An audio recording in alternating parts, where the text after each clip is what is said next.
Glória a Deus. Estamos, irmãos, na 10ª semana da nossa jornada, as cartas da prisão, como é do conhecimento daqueles que têm acompanhado a nossa série. Nós escolhemos iniciar essa série pela carta aos Efésios. Então, em relação aos pormenores, que vão explicar por que nós demos esse título, Cartas da Prisão, e por que Paulo foi preso, também quais os motivos da sua prisão e o que levou também a escolher falar à igreja de uma maneira tão peculiar através dessas cartas. Você pode conferir nas lições anteriores depois, que estão disponíveis lá no nosso canal do YouTube. Mas ainda que você não tenha acompanhado nenhuma das nossas lições anteriores, isso não impede que você compreenda o que vai ser dito hoje no texto que nós separamos, que o Senhor nos deu para essa manhã. Então, vamos falar sobre o capítulo 4, a partir do verso 17, não vamos ler ainda. Na semana passada, nós vimos que Paulo inicia esse capítulo 4 com um texto de exortação moral, dos versos 1 a 3. E ele, logo na primeira frase, adverte os seus leitores quanto a viver de modo digno da vocação a que foram chamados. Logo aí no verso 1 nós vamos encontrar na segunda parte essa exortação. E torna-se evidente que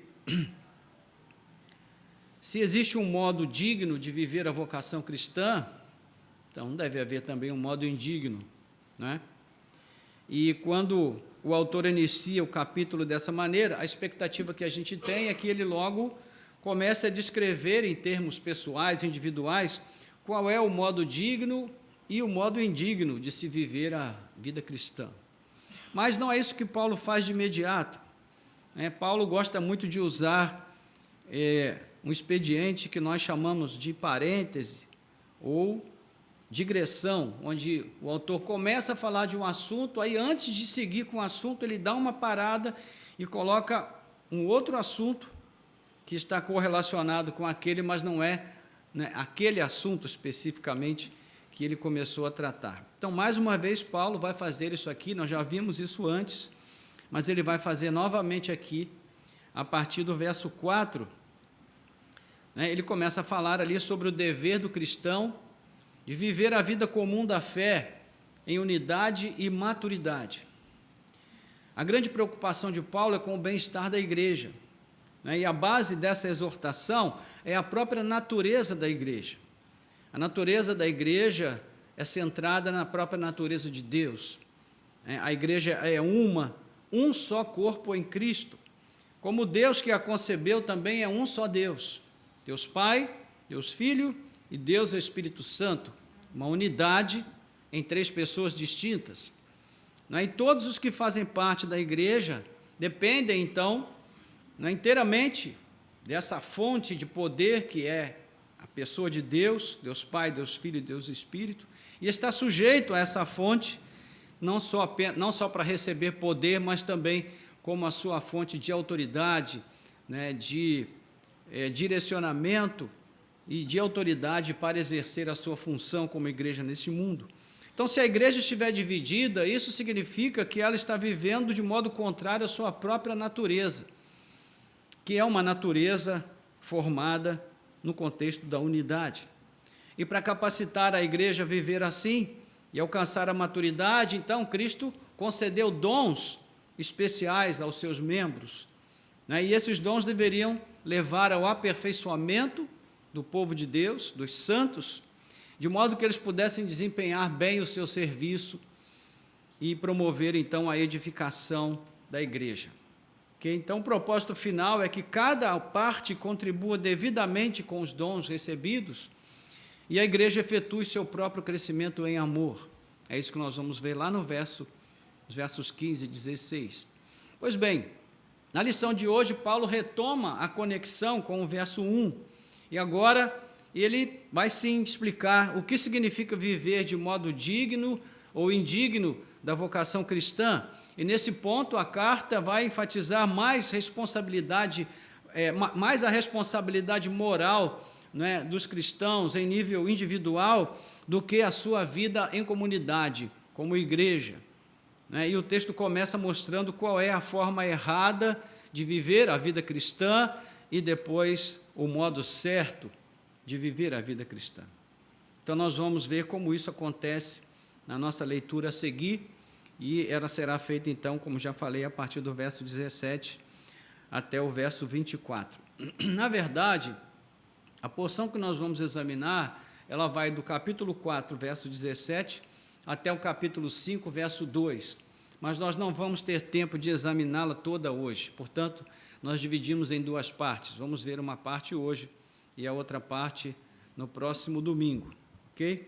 Então, vamos fazer a leitura e depois eu peço que você mantenha a sua Bíblia aberta para acompanhar, enquanto nós vamos expondo o texto, você vai conferindo aí, de acordo com o segmento da leitura, tá bom?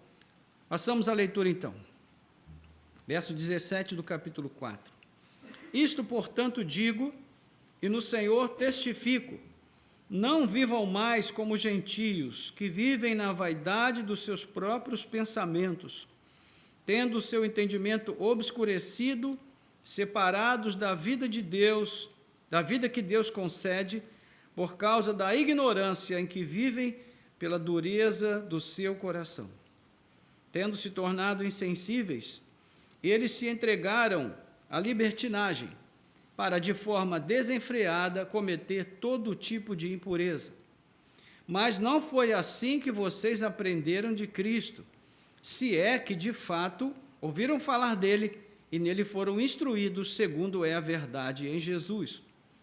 Quanto à maneira antiga de viver, vocês foram instruídos a deixar de lado a velha natureza, que se corrompe segundo desejos enganosos, e a se deixar renovar no espírito do entendimento de vocês, e a se revestir da nova natureza, criada segundo Deus, em justiça e retidão procedentes da verdade. Glória a Deus. Vamos orar? Nosso Deus e Pai, graças te damos pelo privilégio e a alegria de podermos ter a Tua palavra aberta mais uma vez diante de nós. Obrigado, meu Deus, porque a Tua palavra aberta traz esperança. Ó Deus, traz direção, traz orientação, traz o caminho, um rumo, para que nós possamos seguir com firmes pisadas a jornada da fé, de tal maneira que nós não nos desviemos do caminho, nem para a esquerda, nem para a direita.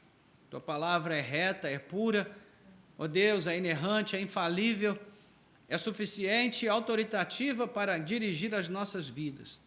E é só nela que nós buscamos, ó Deus, a diretriz que precisamos para viver, ó Deus, uma vida abençoada neste mundo e muito mais ainda no mundo vindouro. Nós te pedimos, dá-nos a Tua bênção, a Tua direção, o Teu Espírito nos ajude nessa manhã para que nós possamos falar e ouvir conforme os Teus propósitos. Nós oramos em nome de Jesus. Amém. Amém. Glória a Deus. Irmãos, as ilustrações sempre podem ajudar a compreender o significado de um texto. Nós vamos então usar aqui uma breve ilustração, falando um pouquinho sobre um tema que é um problema de saúde pública no mundo inteiro, não só no Brasil, que é o problema da obesidade. Essa é uma questão que a gente não costuma levar muito a sério, mas deveríamos. Inclusive, ela deveria ser alvo das nossas orações também, porque isso é uma doença, é um adoecimento do corpo, e muitas pessoas sofrem com esse adoecimento, algumas mais, outras menos, e é uma questão muito séria e muito importante, né? Infelizmente, a gente não dá a esse problema a devida atenção que ele merece, nem os governantes o fazem, né? Mas há muita gente que sofre com isso. Até 2020, o Brasil era o segundo país no mundo em número de cirurgias bariátricas, que é um tipo de cirurgia que vem se mostrando muito eficaz para interromper o processo da obesidade na vida das pessoas. E essa intervenção só é indicada para pessoas que alcançaram um nível irreversível de obesidade, que não pode ser corrigido por outro meio que não seja a cirurgia. Mas esse tipo de procedimento não é a solução, ele é apenas parte da solução. É o princípio do caminho que pode levar à cura, né? E esse processo, depois da cirurgia, leva meses a fio, né, de disciplina, de trabalho, de esforço. E esse trabalho se concentra muito mais na mente do que no corpo em si. Para você ter uma ideia, numa pesquisa que foi feita numa das universidades mais famosas do Brasil, e essa pesquisa foi feita na Paraíba, com 121 pessoas, com idade entre 18 e 65 anos, apurou-se que 90% dessas pessoas voltou a ganhar peso depois da cirurgia. E o que levou essas 9 a cada 10 pessoas a voltar a ganhar peso? Bom, os motivos são variados, mas os principais são a indisciplina e o transtorno compulsivo alimentar. Ou seja, são pessoas que não conseguem não comer além do que precisam, né? Especialmente depois que diminui o tamanho do estômago. E, infelizmente, essa tem sido a história de muitas pessoas no mundo inteiro. Conclusão, irmãos, não adianta a gente mudar o corpo sem mudar a mente. Não adianta mudar o metabolismo com cirurgia sem mudar o psiquismo, sem mudar a maneira como nós enxergamos o assunto de alimentação, que é um assunto muito sério. Então, o sucesso nesse tipo de enfrentamento vai depender da combinação eficaz de muitos fatores, mas um dos principais é a disposição do paciente de recomeçar, de começar de novo, sobre novas bases, novos hábitos, uma nova maneira de pensar, uma mente reiniciada, como a gente poderia dizer, né? Então, é sobre isso que o nosso texto vai falar hoje, de certa maneira. Ele fala sobre recomeçar. Recomeçar sobre novas bases, com novos hábitos, com uma nova maneira de pensar, com uma mente reiniciada. E isso é o que o autor vai explorar aqui a partir da compreensão de que os seus leitores são pessoas que nasceram de novo, que estão vivendo uma vida nova em Cristo e, portanto, elas precisam viver, agir, se comportar, pensar como quem realmente nasceu de novo. Não adianta mudar só o estereótipo. Não adianta botar um terno, uma gravata e dizer, a partir de hoje eu sou crente. Não adianta usar uma Bíblia ali naquela posição bem típica do crente, né, embaixo do braço, e dizer, agora eu sou de Jesus. Não, é preciso muito mais do que isso. Não basta usar uma camisa com o nome Jesus no peito, é preciso que haja uma mudança no íntimo, na mente, na maneira de pensar, na maneira de enxergar a realidade. E o próprio autor, ele utiliza aqui uma ilustração para ajudar os seus leitores a compreender essa questão e o grau de comprometimento que Deus espera de cada um nessa mudança, né? Ele mostra que é como tirar uma roupa velha, uma roupa rasgada, esfarrapada, suja, uma roupa mal cheirosa, uma roupa corrompida, como o texto diz aqui, e vestir uma roupa novinha, cheirosa, né? Uma roupa sem defeitos, sem manchas, sem rasgos, seja uma nova roupa. Então, esse é o conceito que Paulo vai explorar aqui no nosso texto dessa manhã. Então, vamos ao texto aí. No verso 17, primeira parte, né, nós temos aí já um sinal de alerta. O texto diz assim: isto, portanto, digo, e no Senhor testifico. As palavras, irmãos, que são encontradas na Bíblia, nenhuma delas é posta ali por acaso. Tudo que está na Bíblia tem um objetivo, tem um propósito. E não só as lições e as histórias e os testemunhos que nós vemos aqui, mas as palavras em si foram escolhidas propositadamente para transmitir uma mensagem, uma intenção, um pensamento, um conceito. E o que Paulo vai dizer agora tem relação com a porção anterior da seguinte maneira: dos versos 4 a 16, ele vai estabelecer um alvo, que é o quê? Viver a vida comunitária como igreja, em unidade, maturidade. Isso é um alvo que a igreja deve ter, é um objetivo, deve ser a meta da igreja. E ele chama os seus leitores a pensar coletivamente nesse momento, né? Eles devem estar preocupados com o como eu sou igreja, porque a maneira como eu sou igreja afeta a maneira como você é igreja. Nós estamos relacionados de tal forma que a nossa vida cristã, comunitária, nos afeta mutuamente nas interações que temos e podem nos afetar, então, tanto para o bem quanto para o mal, né? Então, a atenção principal nesse aspecto era como o trato dos irmãos uns com os outros se processava, especialmente dentro das questões de desvios doutrinários que já faziam parte da igreja naquele momento. Paulo sabia muito bem o quanto a comunhão e o quanto seguir a ortodoxia, que é a doutrina bíblica reta, são fundamentais para a saúde do corpo de Cristo. Não é sem razão que, quando Lucas descreve a marcha vitoriosa da igreja nos seus primeiros dias, ele apresenta o perfil da igreja nesses termos. Lucas 2,42, aliás, Atos 2,42, ele vai dizer, né? E perseveravam unânimes na doutrina dos apóstolos, na comunhão. Ou seja, a igreja era uma igreja vitoriosa nos seus primeiros dias, porque ela perseverava na doutrina reta e ela também perseverava na comunhão. Então, são marcas importantes da igreja, desde o seu nascedouro até os dias de hoje, e sempre serão, enquanto a igreja estiver nesse mundo. Agora, na sequência do capítulo, o foco de Paulo passa a ser o testemunho pessoal, com uma abordagem voltada para a questão moral da vida do crente. E por uma razão muito simples de entender, porque o que nós fazemos individualmente na vida diária depõe a favor ou contra a igreja da qual nós estamos ligados, da qual nós fazemos parte. E não falo agora da igreja local apenas, mas da igreja como um todo.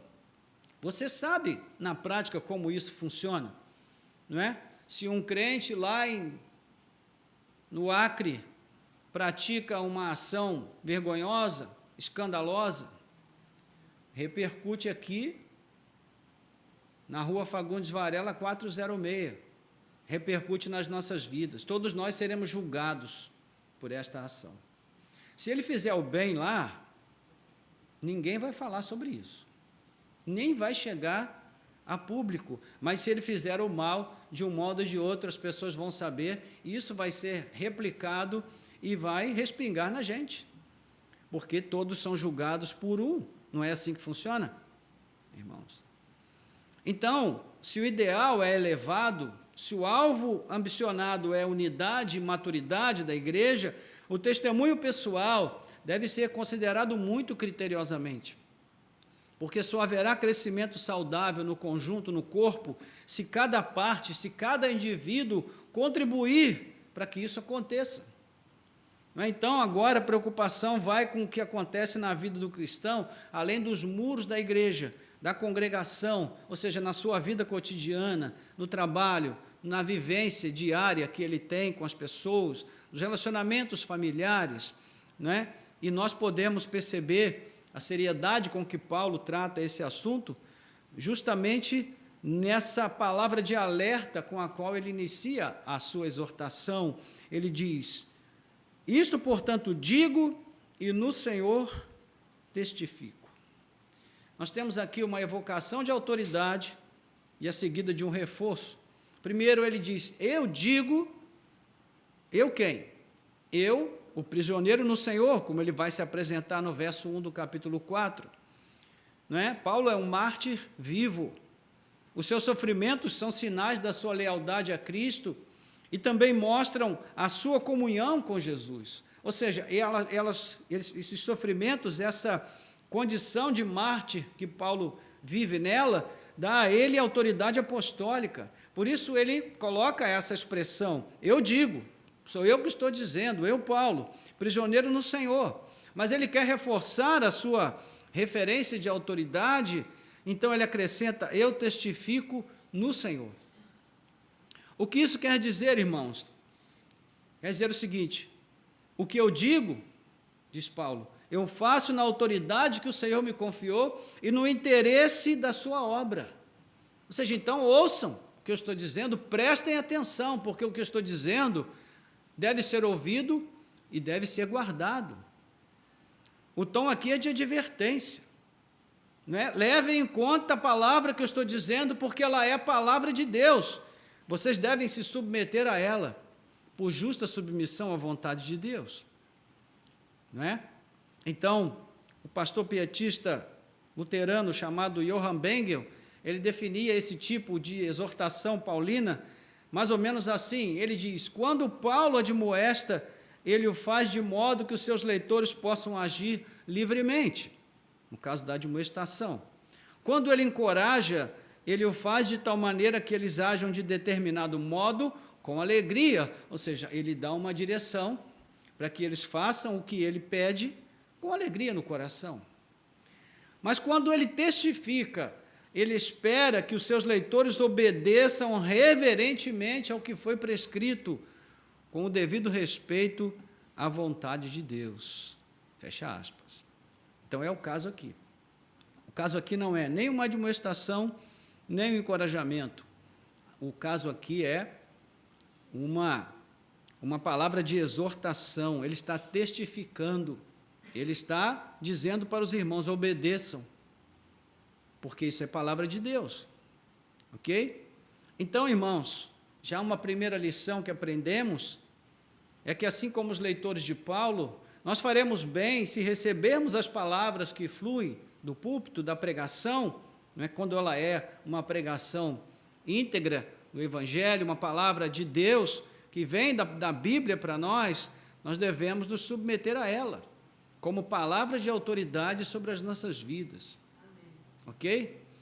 Infelizmente, nós pentecostais, nós perdemos essa consciência e vamos perdendo cada vez mais, porque o púlpito tem se tornado um lugar para tudo, não é? E à medida em que o indivíduo que está atrás do púlpito, atrás da Bíblia, ele se transforma num animador de auditório, o senso de que Deus está falando através da pregação vai sendo perdido. A ideia é de que quem está falando é o pregador, não é Deus. Entende? E para que o pentecostal tenha consciência de que Deus está falando, alguém precisa se colocar de pé e dizer, eis que o Senhor vos fala. É aquele estereótipo da profecia, né? Pentecostal. Então, agora Deus está falando. Ora, mas sempre que nós abrimos a Bíblia e a lemos, Deus está falando conosco. E nós fazemos bem em atender o que Ele está falando. Ok? Então, ele segue aí no verso 17, não vivam mais como gentios, que vivem na vaidade dos seus próprios pensamentos, tendo o seu entendimento obscurecido, separados da vida que Deus concede por causa da ignorância em que vivem pela dureza do seu coração. Tendo se tornado insensíveis, eles se entregaram à libertinagem para, de forma desenfreada, cometer todo tipo de impureza. Irmãos, aqui nós vamos ver qual é a forma de vida indigna da vocação cristã, que é viver como gentio impenitente, como aquele que não conheceu a Cristo, que não teve sua vida transformada. Então, no verso 17, na segunda parte, ele diz, não vivam mais como gentios. Ou seja, antes, sim, vocês eram gentios. E seria natural esperar que vocês pensassem, falassem e agissem como gentios. Agora não mais. Não mais. Ou seja, existe um antes e um depois. E esses dois tempos distintos em nossas vidas precisam se mostrar distintos, diferentes, separados. De que maneira? Através do nosso comportamento. Então, é muito fácil para nós, porque no dia a dia nós vivenciamos essas coisas, não é? De quando o discurso e a prática não combinam, não se casam, não fazem parte da mesma situação. É a mesma pessoa que fala de um jeito e age do outro, mas essa pessoa não está vivendo um processo de legitimidade, porque ela diz uma coisa e faz outra. Irmãos, isso não é fácil para ninguém, porque nós somos movidos ao que falamos por uma série de questões que nem sempre podem ser levadas no nível da consciência em si. Ou seja, nem sempre nós falamos conscientemente, às vezes falamos demais, às vezes falamos sem pensar, não é? Nos damos a discursos e a comprometimentos que nós não podemos assumir, não temos condições de assumir naquele momento, então falhamos quando não praticamos o que prometemos. Mas, em um nível básico, né, nós como cristãos, Paulo está nos advertindo aqui, junto com os irmãos de Éfeso, que nós precisamos nos preocupar com isso. Isso deve ser algo que ocupa a nossa mente, em termos de uma preocupação legítima e necessária. Falando objetivamente, do ponto de vista físico, os leitores de Paulo ainda eram gentios.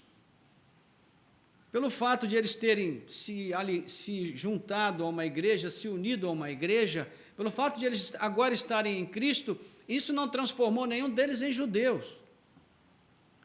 Mas, do ponto de vista espiritual, a coisa muda. Sim, eles não foram circuncidados, não pertencem ao povo de Israel, não assumiram obrigações com a Torá, então ainda fisicamente são gentios, sim, mas essa abordagem de Paulo está falando a pessoas que nasceram de novo, pessoas que estão em Cristo Jesus. Então, essa nova forma de existência, né, já havia sido destacada lá no capítulo 2, versos 5 a 6, quando ele vai falar que quando nós estávamos mortos, o Senhor nos acolheu por sua misericórdia rica, né, por sua bondade, por seu amor, e nos fez de novo em Cristo Jesus. E no verso 10 ele diz que Deus fez isso para que nós andássemos em boas obras, que Deus criou desde o princípio para que nós andássemos nelas. Então agora, a partir da nova vida que nós temos em Cristo, espiritualmente falando, nós não somos mais gentios, e muito menos somos judeus, nós somos agora cidadãos do reino de Deus, somos súditos desse reino espiritual que Cristo veio inaugurar com a sua primeira vinda e que ele virá consumar com a sua segunda vinda. Amém, irmãos? Então, de fato, nós somos uma nova humanidade, como ele vai dizer aqui no capítulo 2, versículo 15, né, que Deus aboliu a parede da separação que dividia judeus, gentios, que separava o homem de Deus. Agora nós somos uma nova humanidade, formada a partir do povo santo que está em Cristo Jesus. Esse é o ponto aqui. Então, nesse sentido é que Paulo está exortando os seus leitores, não vivam mais como gentios, porque vocês não pertencem mais à antiga forma de existência, vocês agora são nova criatura. Como ele vai dizer em 2 Coríntios capítulo 5, né? Vocês são nova criatura, as coisas velhas já passaram, eis que tudo se fez novo. Novo. Então, a seguir o que Paulo faz? Ele faz um inventário da vida velha. E é interessante que Paulo vai usar aqui as categorias que eram usadas no judaísmo helenista, o judaísmo que sofria uma influência maior da cultura grega, onde havia basicamente 4 vícios com os quais os gentios eram descritos, né? 4 vícios, 4 problemas. E ele vai fazer aqui esse inventário memorial, né? Como basicamente com essas mesmas categorias. ele vai mostrar 4 problemas principais que caracterizam a vida dos gentios. A primeira delas, versículo 18, primeira parte, versículo 17, segunda parte, perdão. Ele fala sobre a vaidade dos pensamentos dos gentios, né? Não vivam mais como gentios, agora a terceira parte do verso, que vivem na vaidade dos seus próprios pensamentos. Então, a primeira parte, primeiro problema dos gentios é que eles vivem por meio de pensamentos fúteis, pensamentos inúteis, vaidosos. O adjetivo que é usado aqui vai falar de algo que é oco, que é vazio, que é infrutífero, que é inútil. Não serve para nada que vale a pena. E na literatura judaica, esse mesmo adjetivo foi usado algumas vezes para se referir aos ídolos. Em Jeremias capítulo 2, versículo 5, nós temos ali o profeta advertindo o povo de Israel que se afastou do Senhor para adorar os ídolos. E o Senhor diz para eles que esses ídolos são sem valor, assim como sem valor é a pessoa que se curva diante desses ídolos. Olha só que coisa interessante. Então, a adoração de ídolos, ela transforma a pessoa que adora naquilo que o ídolo é, ou seja, nada, sem valor. Percebe como isso na Bíblia tem um peso muito maior do que, num primeiro momento, nós poderíamos imaginar? Então, Paulo enfatiza aqui a mente vazia, o modo tolo de pensar, insensato, em que vivem os gentios apartados de Cristo. Irmãos, e nós vemos isso daqui acontecer o tempo todo no nosso mundo. O tempo todo. Existe hoje no mundo, basicamente, uma indústria gigantesca que se alimenta do nada, que se sustenta em coisas sem valor, mas que são transmitidas para o povo, para a população em geral, como algo de grande valor. Vamos pensar em boa parte desses chamados influencers das redes sociais. Essa gente ganha dinheiro com lixo, meus irmãos. E nós consumimos o lixo. Nós somos os consumidores do lixo. Se você parar para pensar, você vai perceber que isso é algo que está diretamente relacionado ao nosso dia a dia e que nos afeta de uma maneira direta. As lutas que nós temos para manter os nossos filhos e netos afastados dessa coisa medíocre, vulgar, pequena, baixa, infrutífera, inútil. A gente até se acostumou a chamar de cultura inútil, não é verdade? Porque a gente sabe que isso não edifica ninguém, não abençoa, não ajuda, não fortalece. E, lamentavelmente, nós vivemos num continente onde, especialmente no nosso país, a educação é algo que não tem valor, não é valorizada, não é estimulada, e quando alguém se interessa em buscar fazer alguma coisa para que o cenário mude, essa pessoa é logo calada, silenciada, amordaçada, porque não importa que um povo seja bem educado num contexto onde a corrupção impera. Um povo bem instruído não se deixa escravizar, mas o contrário também é verdadeiro.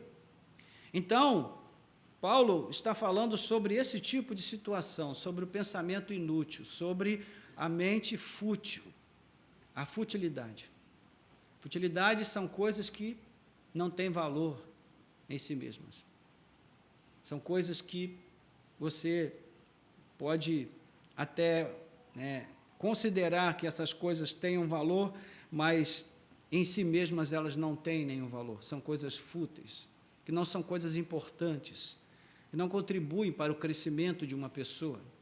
Então, mesmo reconhecendo a grandeza e a excelência das coisas criadas, essa mente dos gentios, pagãos, ela vai se afastar de Deus. Não vai dar louvor a Deus, antes ela vai adorar a criatura, ao invés de adorar o Criador, como Paulo vai dizer em Romanos capítulo 1. Então, essa é a primeira característica, o primeiro problema dos gentios, eles vivem na vaidade e na futilidade dos seus pensamentos. O segundo problema é que eles têm o entendimento obscurecido, versículo 18, tendo seu entendimento obscurecido. A escuridão é bem conhecida na linguagem bíblica, né, e na linguagem secular também, como um sinônimo de ignorância. É muito comum a gente ouvir alguém dizer assim, me dá uma orientação nisso aqui porque eu estou no escuro. Ou seja, eu não sei, não entendo o que está acontecendo aqui, eu estou no escuro. É um sinônimo de ignorância. Então, além de ter a mente dominada por pensamentos inúteis, esses gentios alienados de Cristo também têm o seu entendimento turvado, obscurecido. Há uma nuvem na sua mente que impede de eles absorverem a verdade que liberta, a verdade que transforma. Esse processo ocorre tanto pela indisposição das pessoas, não é, em relação a Deus, quanto por influência de um agente bem conhecido, que já foi mencionado aí no capítulo 2, verso 2, terceira parte, e Paulo vai falar sobre ele também na carta aos Coríntios, segunda carta, capítulo 4, versículos 3 e 4, que é o quê? Ele fala sobre o espírito perverso deste mundo, que obscurece a mente das pessoas, para que elas não recebam a iluminação que vem de Cristo por meio do seu Espírito, não compreendam a sua palavra e não encontrem a salvação. Então, essa ignorância dos gentios ocorre especificamente com o fim de quê? De incapacitá-los a pensamentos mais elevados que possam levá-los ao conhecimento de Deus. E aqui, meus irmãos, é interessante que esse obscurecimento ele não impede o gentio de pensar criativamente. Ele pensa criativamente, só que até a sua criatividade, ela se volta para a futilidade, ela se volta para o mal. Entende?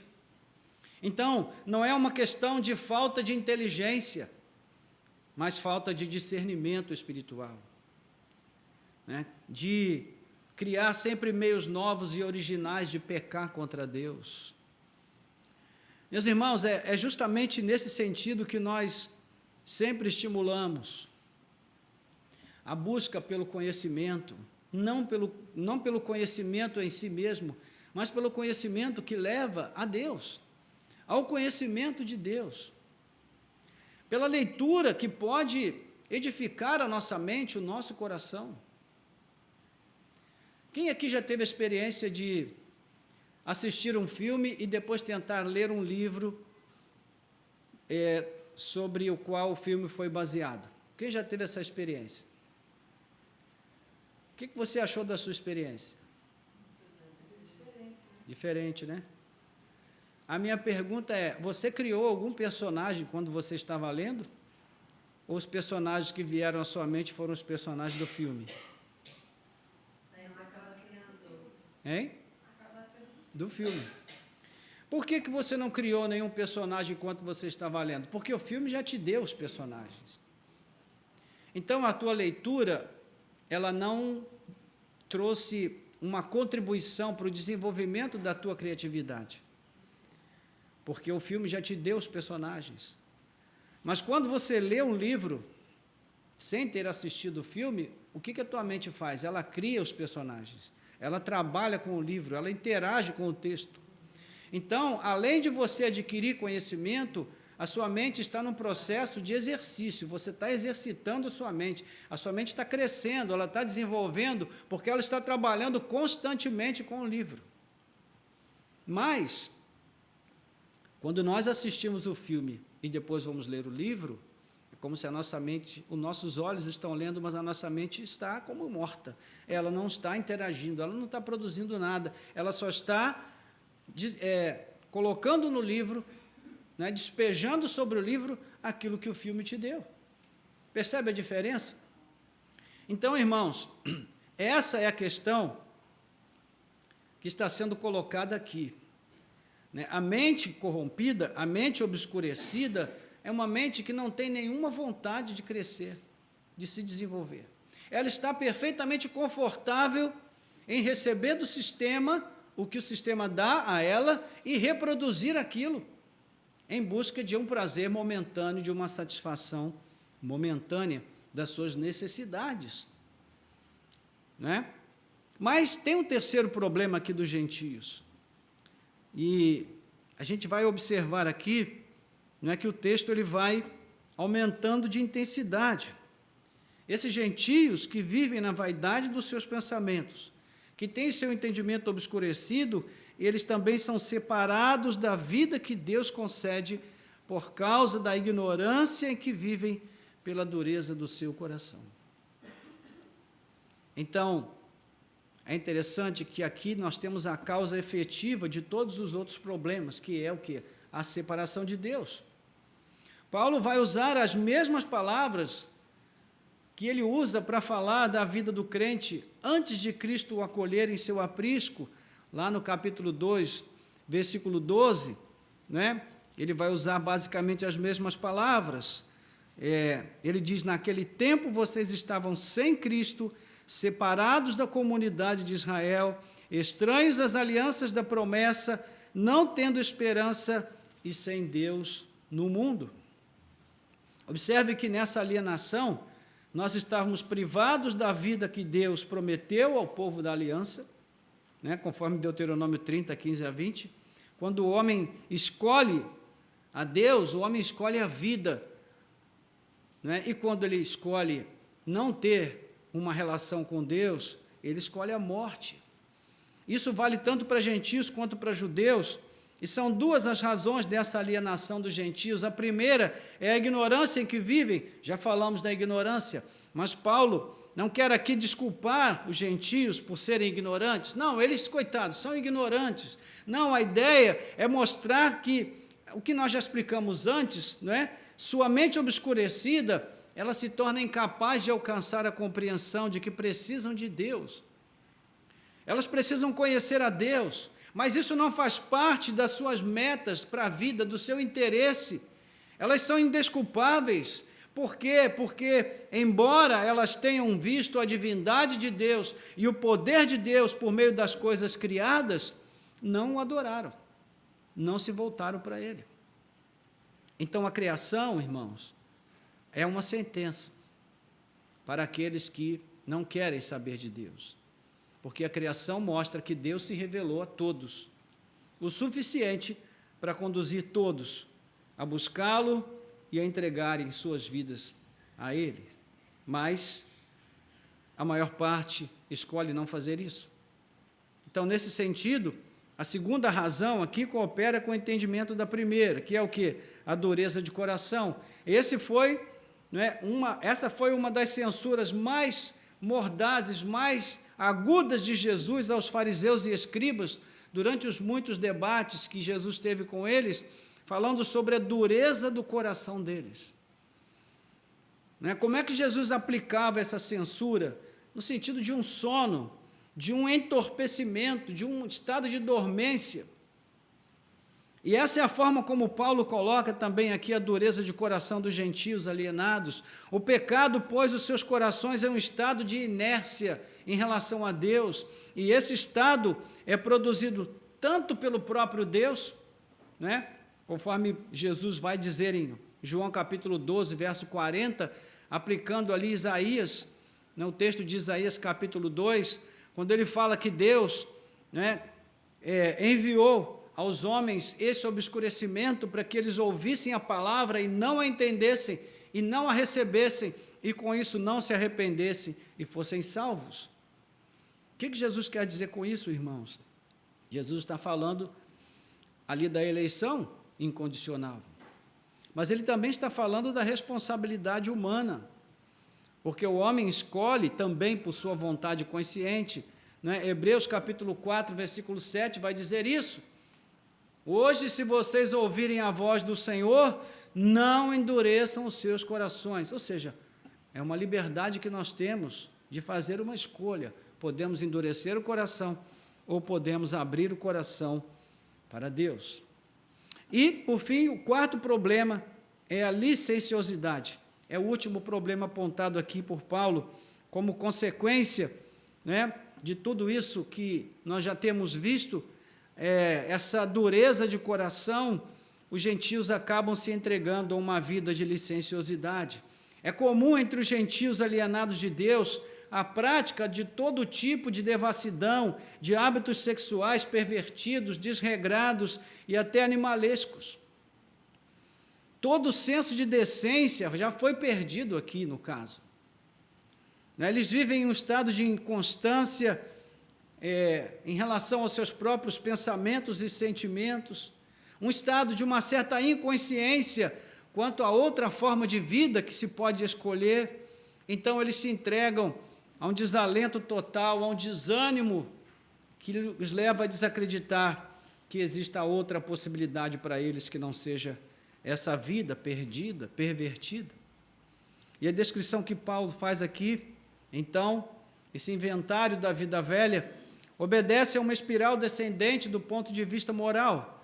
Primeiro, os pensamentos fúteis alimentam e se alimentam do quê? Do entendimento obscurecido pelo mal. Essa condição de ignorância espiritual promove a separação de Deus, o que, por sua vez, abre caminho a uma forma puramente instintiva de vida que mergulha sem pudor em todas as formas de busca pelo prazer. E hoje, mais uma vez, nós vivemos nessa sociedade totalmente voltada para esse tipo de situação. Essa é a forma de vida do homem natural, da vida sem Cristo, que é vivida no primeiro Adão e em sua busca constante por autonomia em relação ao Criador. Então, irmãos, pensando um pouquinho sobre a nossa própria situação, essa era a forma de vida de todos aqueles que viviam sem Cristo, e era a forma que nós vivíamos também antes de conhecermos o Senhor Jesus. É interessante observar até onde Paulo está disposto a ir, para mostrar o quanto é urgente e grave o seu apelo. Ele simplesmente não pode admitir que os seus leitores, uma vez que eles estão em Cristo, que eles se permitam pensar sequer na possibilidade de continuar vivendo da maneira que os gentios vivem. Então Paulo está dizendo, gente, isso é passado e deve ficar no passado. Tem que ficar para trás. Quando nós examinamos aqui esses 4 problemas mais de perto, nós vamos ver que eles vão descrever com precisão as características do nosso mundo pós-moderno. E, de certa maneira, como essas anomalias morais assolam o nosso mundo, nos nossos dias é algo sem precedentes. Sem precedentes. Nós vivemos num mundo pós-cristão, um mundo que escolheu viver sem Deus. E como dizia Dostoiévski, se Deus não existe, tudo é permitido. Como dizia o pensamento católico nos anos do colonialismo no Brasil, não existe pecado do lado de baixo da linha do Equador.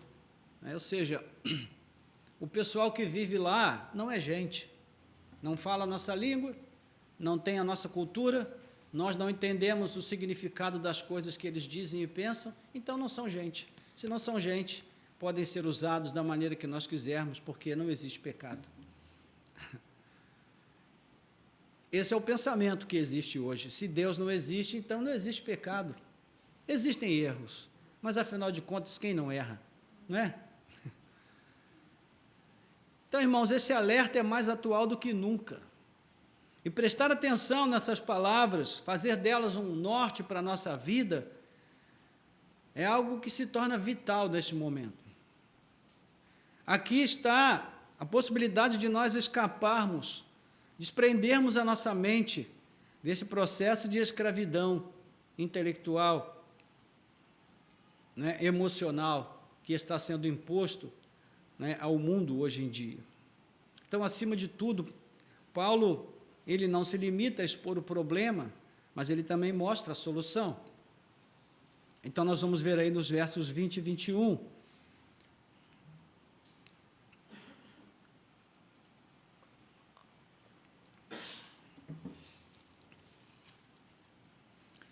Mas não foi assim que vocês aprenderam de Cristo.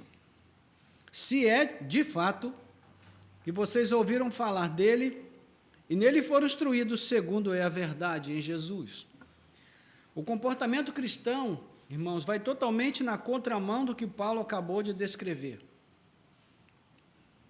Ele agora mostra aqui o que? Um contraste entre a mente do homem sem Deus, cujas características acabaram de ser mostradas, e a mente de Cristo, que deve ser a mente do cristão. Porque é de Cristo que nós temos aprendido. Não é? Se você olhar 1 Coríntios capítulo 2, Paulo vai falar sobre essa questão, sobre o discernimento espiritual do cristão. E ele vai dizer que nós temos a mente de Cristo. O que ele quer dizer com isso? Que a mente de Cristo se fundiu à nossa mente? Não. O que ele está dizendo é que nós somos guiados pela mente de Cristo. Temos aprendido com aquilo que Cristo trouxe a este mundo, em termos de vida, de testemunho, de ensinamento. Não é? E com essa marcação bem clara, ele inicia o verso 20, mas não foi assim que vocês aprenderam de Cristo. Então, nós passamos do lá e então, ou seja, da vida dos gentios, sem Deus que vivíamos antes, para o aqui e agora, a vida com Cristo, a vida em Deus. Então, aqui tem o corte, tem a mudança. Né? E a primeira coisa que ele vai falar é que existe a possibilidade de verdadeiras e falsas conversões. O verso 20, ele diz, 21, perdão, ele diz, se é que, de fato, ouviram falar dele, e dele foram instruídos, e nele foram instruídos segundo é a verdade em Jesus. Opa, então, Paulo está falando aqui de algo que não está 100% seguro. Ele diz, se é que vocês ouviram a palavra que nós pregamos, se é que essa palavra permaneceu no coração de vocês, vocês foram instruídos por ela, segundo a verdade em Jesus.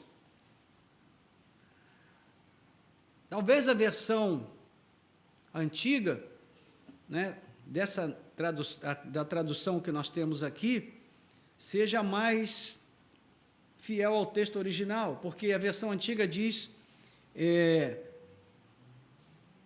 não é assim que vocês aprenderam a Cristo, e não de Cristo. Porque, de acordo com o contexto que Paulo traz aqui, ele não está falando apenas de apreensão intelectual, mas de um conhecimento proposto, não do conhecimento proposto por uma pessoa, mas do conhecimento da própria pessoa, do conhecimento da pessoa de Jesus. Não é ouvir sobre Jesus, não é aprender a respeito de Jesus, mas aprender o próprio Jesus, ou seja, receber a revelação da própria pessoa de Jesus no nosso interior, na nossa mente. A pessoa do Cristo vivo, que foi revelada aos leitores dessa carta. Então, eles o conhecem porque estão assentados com ele nos lugares celestiais, como já foi dito no capítulo 1. Eles se relacionam com ele. Ele vive em seus corações pela fé, conforme o capítulo 3, verso 17. Paulo intercede para esse fim. Na verdade, a vida de Cristo em nós, irmãos, é a única vida que nós podemos ter desde que nós o conhecemos. Vou repetir, a verdade é que a vida de Cristo em nós é a única vida que nós podemos ter desde que nós o conhecemos.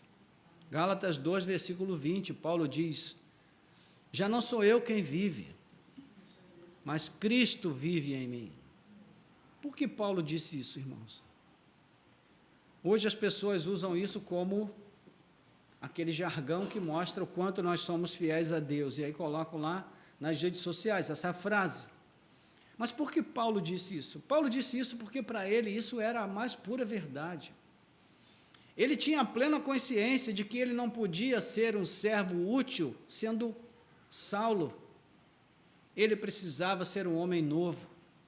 E para ser um homem novo, ele precisava que Cristo vivesse por intermédio dele. Ele não podia mais continuar vivendo a sua vida cristã e, ao mesmo tempo, ser útil a Deus. E eu digo para você, meu irmão, minha irmã, você não pode continuar vivendo a sua vida cristã como você.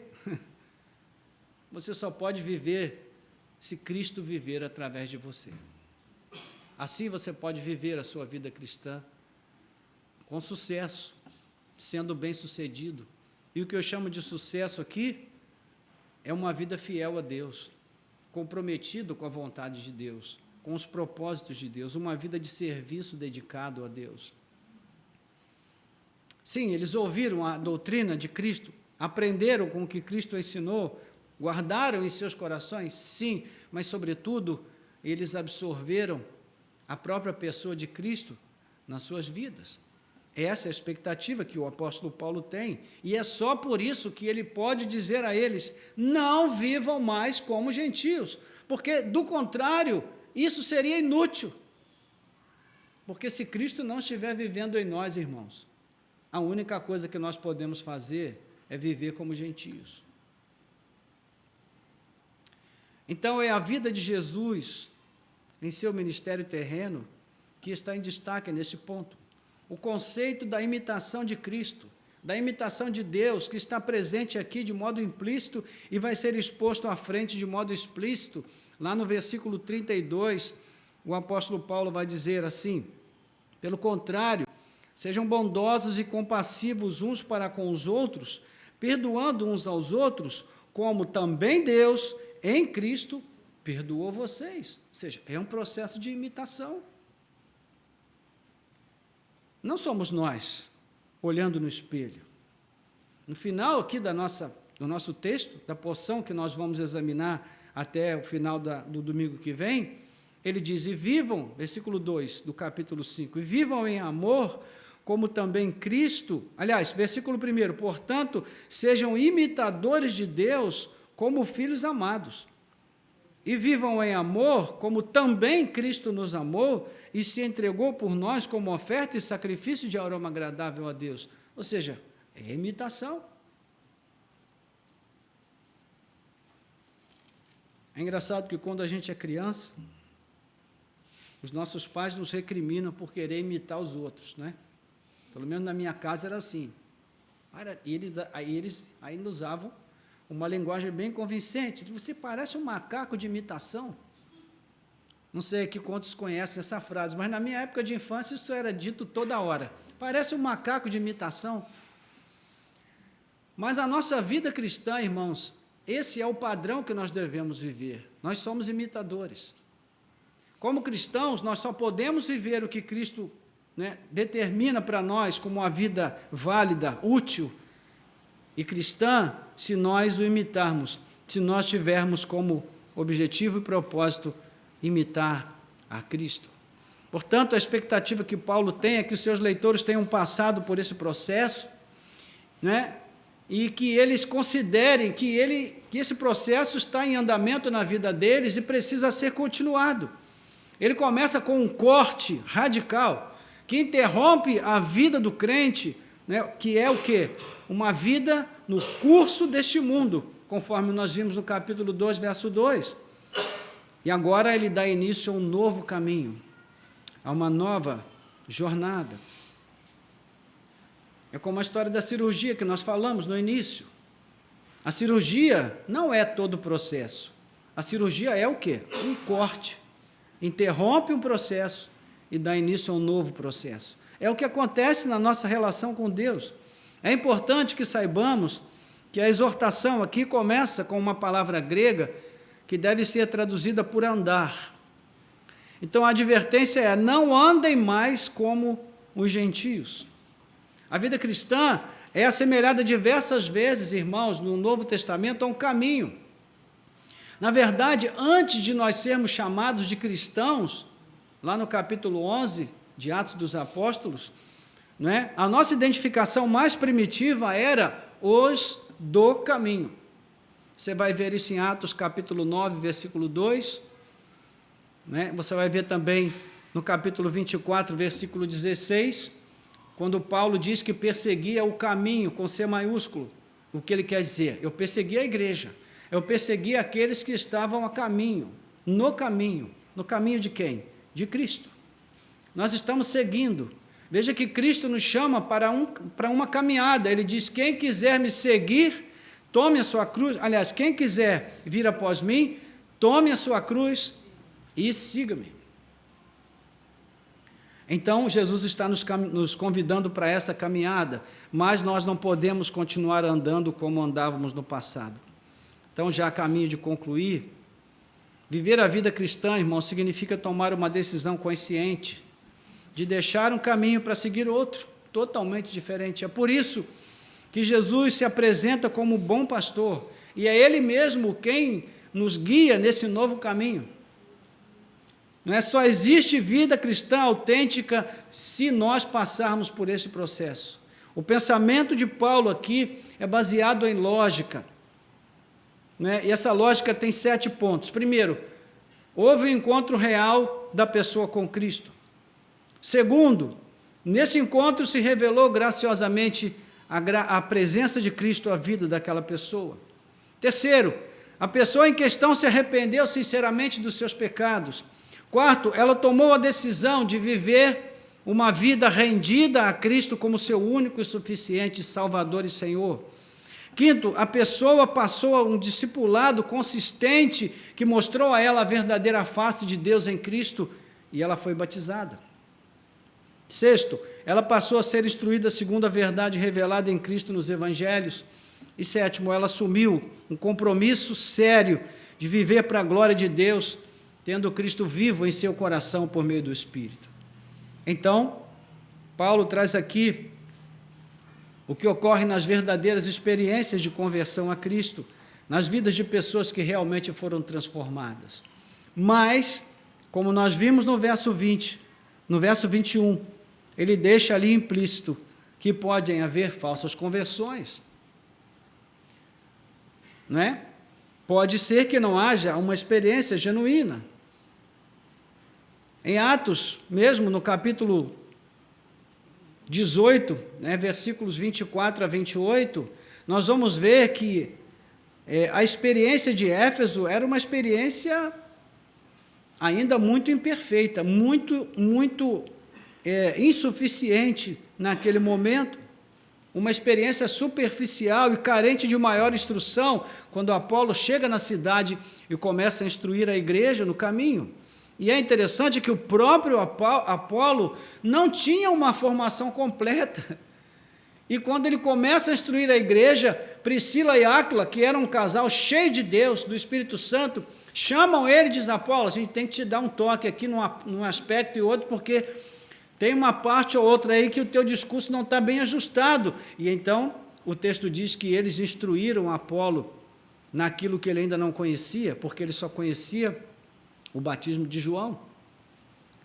Então, da mesma forma, quando Paulo chega na cidade, no capítulo 19, versos 1 a 6, ele diz para os irmãos: vocês receberam o Espírito Santo quando creram? E eles perguntam: Espírito Santo, o que é isso? Nunca ouvimos falar nessa coisa. E é estranho para a gente, né?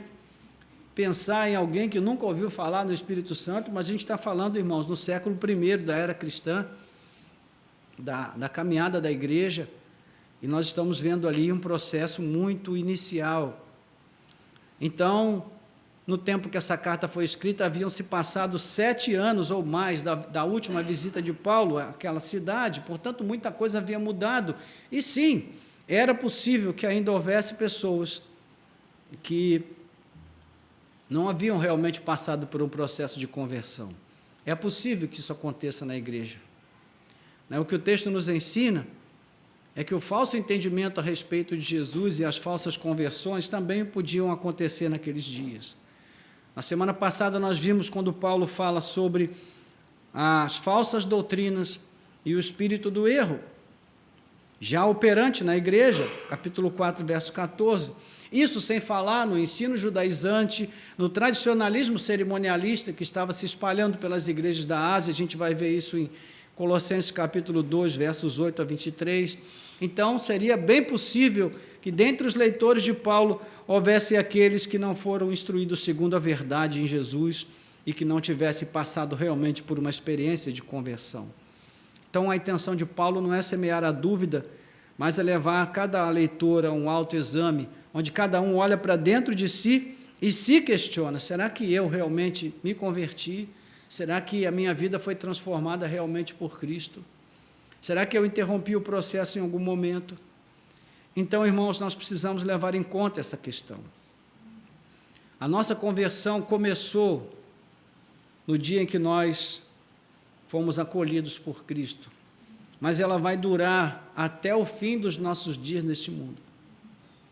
E todos os dias nós nos convertemos, somos transformados, crescemos e amadurecemos. Se existe algo que nós devemos nos submeter diariamente a este autoexame, para buscar para nós mesmos a certeza de que há um processo em curso na nossa vida e ele será levado a cabo, cumprimento pleno até o dia de Cristo Jesus. Amém, irmãos? Então, para a gente fechar, versos 22 a 24, nele também,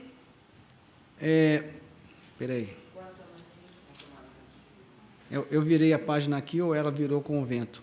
Agora sim, 22. Quanto à maneira antiga de viver, vocês foram instruídos a deixar de lado a velha natureza, que se corrompe segundo desejos enganosos, e a se deixar renovar no espírito do entendimento de vocês, e a se revestir da nova natureza criada segundo Deus, em justiça e retidão, procedentes da verdade. Então, na parte final da sessão, Paulo vai fechar o seu argumento usando 3 verbos para concluir o ensino do despojamento da vida velha, que é despir, renovar e revestir. 3 verbos. Ele vai trabalhar com esses verbos nos 3 versículos que nós acabamos de ler. Mais uma vez, ele apela aos seus leitores com base naquilo que eles foram instruídos, né? E ele vai construir aqui os versículos com base nisso, e é correto dizer que os leitores dessa carta foram instruídos a dar passos firmes na direção do rompimento com o passado. Então, o desejo de Paulo é que eles buscassem a transformação mediante a ação do Espírito Santo em suas vidas. Então, o verso 22 fala da maneira antiga, que é aquela descrita aí de 17 a 19. A vida corrompida, a mesma vida que os leitores de Paulo viveram antes, mas que agora precisam abandonar. E essa passagem tem estreita relação com outras passagens que vão falar sobre a morte do velho homem e o ressurgimento de uma vida nova em Cristo. Você pode depois conferir Romanos 6, de 2 a 8, Gálatas 2, 19, Gálatas 5, 24 e também 6, 14. Então, não se trata apenas de deixar de lado. Nesse ponto, eu acho que a nossa tradução ela é falha, né? Porque ela diz aqui, vocês foram instruídos a deixar de lado a velha natureza. Deixar de lado é uma expressão muito leve e muito insuficiente para mostrar a intenção do texto. A intenção aqui, irmãos, é um rompimento, é despir-se do traje da velha natureza, é algo que mostra uma decisão radical. É a mesma linguagem de Colossenses 3,9, que é um texto semelhante, não é? Quando Paulo fala que, quanto à velha natureza, nós devemos nos despojar do velho homem. Então, é tirar realmente a roupa e jogar fora. Paulo fala de uma ação radical, de um rompimento dramático, custoso, difícil, mas necessário. Essa velha natureza precisa ser abandonada, precisa ser crucificada. Ela precisa ser posta em prisão de segurança máxima, porque se ela for posta em prisão domiciliar ou receber uma liberdade temporária ou provisória, ela faz muito estrago. Então, ela é escrava do pecado e facilmente se corrompe pelos desejos enganosos que brotam do seu interior, né? Os mesmos desejos que conduzem ao erro descrito no verso 19. Então não adianta tentar lavar essa roupa velha, não tem jeito, tem que pôr fogo nessa roupa, destruir ela completamente. Por quê? Porque ela deve ser tirada, lançada fora e esquecida, não há mais como recuperá-la, irmãos. Então, a ideia que Paulo tem aqui é uma ideia de algo radical. Nos versos seguintes, ele mostra também que não basta ao crente verdadeiro somente tirar a roupa velha. Ele precisa colocar uma roupa nova, ele precisa ser revestido. E essa ação de revestir, de despir e revestir, significa duas coisas. A primeira é a renovação no entendimento, que é o verso 23, primeira parte. E esse é um dos temas mais caros ao apóstolo Paulo, né? Nós temos uma outra passagem clássica no capítulo 12 de Romanos, versículo 2, onde ele fala: não se conformem com este mundo, mas deixem-se transformar pela renovação da sua mente. Então é metanoia, a palavra usada, que é uma transformação radical. Já vimos aqui como ele fala e ora a esse respeito no capítulo 1, 17 e 18. Lembre-se da ilustração do início, não adianta mudar o corpo sem mudar a mente. Não adianta mudar a minha identidade social e dizer que a partir de hoje eu estou em Jesus, a minha mente precisa mudar, ela precisa ser mudada. Do contrário, irmãos, ela vai continuar sendo dominada pelos antigos maus hábitos, inclinações, coisas de gentio alienado. Há pessoas que passam anos a fio na igreja, vivendo numa espécie de limbo, de processo intermediário. Elas não estão no mundo, mas também não estão em Cristo, elas só estão na igreja.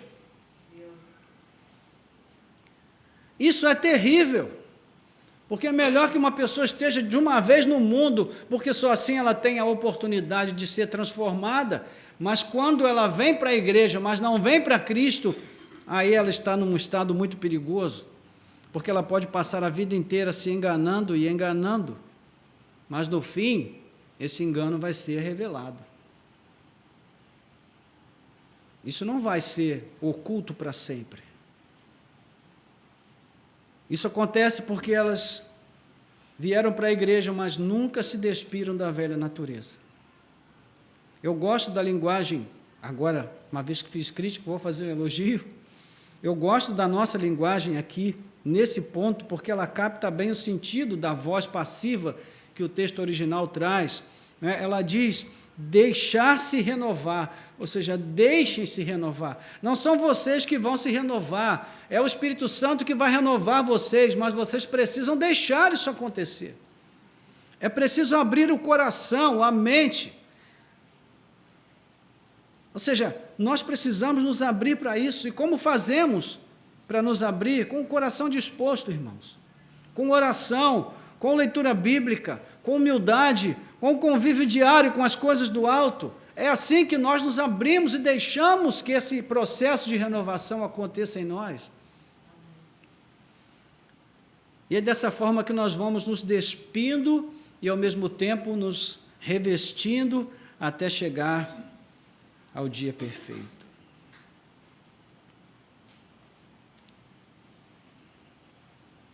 Então, é assim que Paulo conclui o argumento no verso 24. E além de nos deixar renovar no entendimento, também precisamos nos revestir da nova natureza. É óbvio que Paulo está usando aqui, uma linguagem figurada, como já falamos, baseada no ato simples de tirar e vestir uma roupa. E é interessante que a roupa não é apenas uma cobertura para a nudez, especialmente nos nossos dias. Uma roupa fala muito da pessoa que a está usando. Uma pessoa escolhe uma roupa de acordo com as suas características, com o seu jeito de ser. Se ela é uma pessoa mais extrovertida, a tendência é que ela vá escolher uma roupa mais espalhafatosa. Se ela é uma pessoa mais introvertida, mais tímida, ela vai escolher uma roupa mais recatada.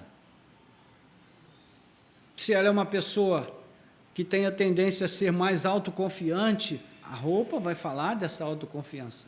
O contrário também acontece. Então a roupa não é só uma vestimenta, é uma identidade. É parte da nossa identidade.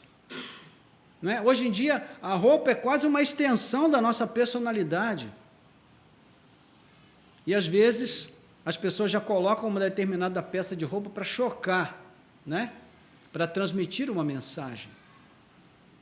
Então, é interessante que a Bíblia use essas categorias para ilustrar ensinos que, de outro modo, talvez não ficassem tão claros. Não é? E ao olharmos para o tipo de roupa que uma pessoa usa, nós podemos perceber vários traços da sua personalidade. Assim como nós, ao olharmos para o comportamento de um cristão, nós podemos perceber se realmente ele é de Deus ou não é. Se ele está em Cristo ou se não está. Então a questão aqui, irmãos, vai muito além de vestir ou despir ou vestir uma roupa. O ponto principal é se revestir com uma nova forma de existência, é se tornar outra pessoa pela escolha de uma nova forma de vestir. Agora, é interessante, quem é que cria esse figurino? É o próprio Deus. Ele vai dizer aqui no verso 24, não é? A nova natureza criada segundo Deus, em justiça e retidão procedentes da verdade. Então, o próprio Deus é que cria o figurino novo. Essa roupa nova foi criada com algumas características, justiça e retidão procedentes da verdade, que são o quê? Atributos do nosso Criador. Justiça, retidão, verdade, santidade, todos atributos do nosso Criador. Então veja o contraste entre o velho ser humano e o novo ser humano. O velho ser humano é definido como uma criatura corrompida por desejos baixos e maus. E já o homem novo, a nova criação, é descrita como justa, reta e verdadeira, porque ela reflete o caráter do Criador. É criada segundo Deus, conforme o padrão de Deus, espelhando o ser de Deus. Então, de novo, Paulo vai fazer alusão a Gênesis 1, ele já havia feito isso no capítulo 2, ou seja, ele quer reforçar o conceito de que a vida cristã é uma recriação de Deus em Cristo Jesus. Então, irmãos, é interessante observar como a ideia de usar a roupa adequada é usada no Novo Testamento em momentos críticos do ensino que é proposto. Lembra da festa de casamento? Mateus capítulo 22. O que acontece ali? Um convidado é barrado na festa porque ele não está com a roupa adequada. Não é interessante isso, irmãos? A gente fazer essa conexão? Qual é a lição? É sobre pessoas que professam falsamente a fé em Jesus, mas que no fim elas serão impedidas de entrar na festa, de herdar a vida eterna, porque elas não estão com a roupa correta. Em outra carta, Paulo vai dizer que no fim de tudo nós seremos revestidos da nossa habitação celestial, que é o corpo da glória, se nós formos encontrados vestidos e não nus, 2 Coríntios 5, 2-3. A lição é basicamente a mesma da parábola das bodas. Então veja como isso é importante, irmãos. Não basta tirar a roupa velha. Esta seria apenas a metade do processo que leva à conversão. É extremamente necessário nos permitir ser renovados no nosso entendimento, renovados espiritualmente, transformados em nossas mentes. Precisamos nos revestir da nova natureza, da roupa nova que o próprio Deus criou para nós, conforme a sua justiça, retidão e verdade. Não podemos seguir a caminhada da fé com as roupas de Adão.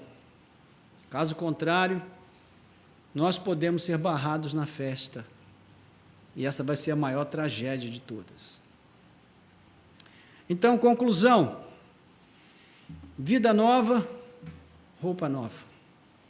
É assim que nós devemos pensar a nossa fé. aquele que está em Cristo não pode se conformar com nada menos. Como Pedro vai dizer na primeira carta 4:3, já basta o tempo de viver que vivemos como gentios sem Cristo, nos entregando a toda sorte de paixões infames e desprezíveis. Agora estamos em Cristo, fomos aproximados de Deus, e como seus filhos, devemos usar a roupa que o nosso Pai escolheu. Amém? Glória a Deus. Vamos orar?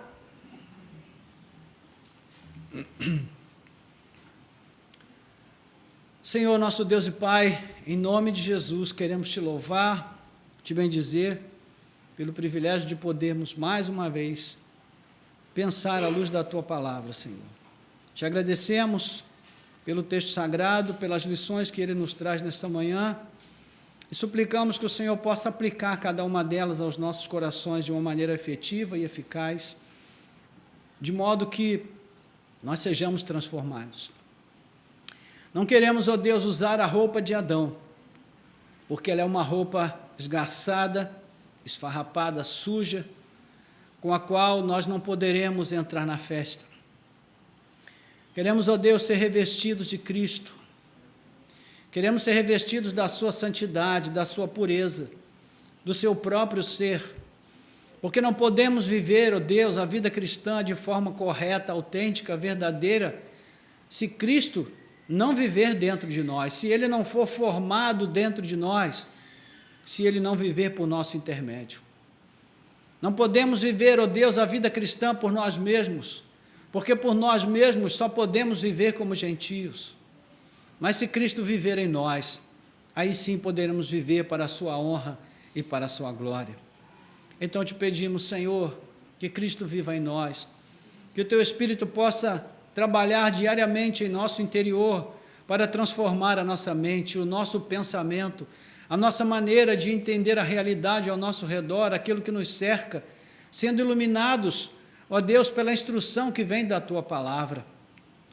Que nós possamos a cada dia, ó Deus, buscar encharcar os nossos corações e mentes com a Tua Palavra, com a leitura de bons livros que nos ajudem a entender melhor a salvação, ó Deus, o processo no qual nós estamos envolvidos e o quanto devemos ainda, Deus, avançar e ambicionar o progresso na fé como o maior desejo que temos nessa vida. Ó Pai, que todas as outras coisas possam ser colocadas no seu devido lugar, mas que a ambição, o desejo e a necessidade de crescer em Cristo Jesus seja a nossa grande paixão, Senhor, nesta vida. Desperta-nos, ó Deus, a isso, liberta os nossos corações de todas as cadeias que o prendem, ó Deus, em algo menor do que aquilo que a Tua Palavra nos concita nessa manhã, e ajuda-nos a andar neste caminho que o Senhor preparou para nós, a usar esta roupa que o Senhor confeccionou para nós, para que nós pudéssemos vesti-la e ostentá-la no curso da nossa vida neste mundo, imitando ao Senhor em todas as coisas, quer em palavras, quer em pensamentos, quer em ações. Nós oramos assim, em nome de Jesus. Amém. Glória a Deus. Amém, irmãos.